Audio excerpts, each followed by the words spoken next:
1880 সালের এই দিনে 9 ডিসেম্বর রংপুরের মিঠাপুকুর উপজেলার পায়রাবন্ধে এক সম্ভ্রান্ত মুসলিম পরিবারে জন্ম নেন বেগম রোকেয়া সাখাওয়াত হোসেন। পরিবারের কঠোর অনুশাসনে থেকেও নারী মুক্তির জন্য জীবনভর সংগ্রাম করেছেন তিনি। নারী জাগরণের পথিকৃৎ বেগম রোকেয়ার স্মৃতিগুলো অযত্ন আর অবহেলায় টিকে আছে কালের সাক্ষী হয়ে। সংস্কার ও সংরক্ষণের অভাবে জরাজীর্ণ বাস্তবিটা।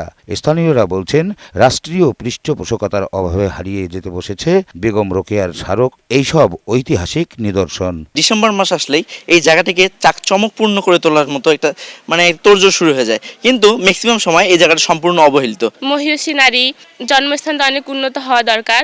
আমরা চাই এখানে স্মৃতিকেন্দ্র যেন আরো উন্নত হয়। বেগম রোকেয়ার বাড়িটা ভেঙে গেছে, কিন্তু সরকার চাইলেই ভালো করে দিতে পারে। ভেঙে চুরে একদম অস্তিত্বই তো নাই বাড়িটার। কমপ্লেক্সের মধ্যে তার মূর্তি ছাড়া কোনো কিছুই দেখা যায় নাই বললেই চলে। গবেষকরা বলছেন, রোকেয়া ইতিহাসের অংশ।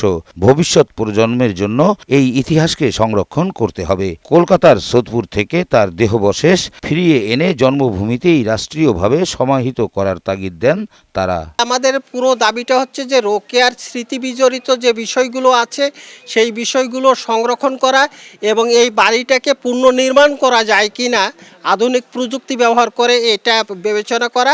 এদিকে দিবসটিকে ঘিরে 3 দিনের কর্মসূচি নিয়েছে জেলা প্রশাসন। আমাদের গ্রামীণ যে মেলা হয় সেই মেলাটা 3 দিন ব্যাপী চলবে। এই 3 দিন ব্যাপী বিভিন্ন ধরনের প্রতিযোগিতার আয়োজন করা হয়েছে। বেগম রোকেয়ার উপরে আলোচনা সভার আয়োজন করা হয়েছে এবং সর্বশেষ আমাদের কালচারাল প্রোগ্রামের আয়োজন থাকছে। বেগম রোকেয়ার পৈতৃক সম্পত্তির বেদখল হওয়া 350 একর জমি উদ্ধার করতে সরকারকে উদ্যোগ নেয়ার তাগিদ দেন বিশেষজ্ঞরা। রেজাউল ইসলাম বাবু, বৈশাখী সংবাদ, রংপুর।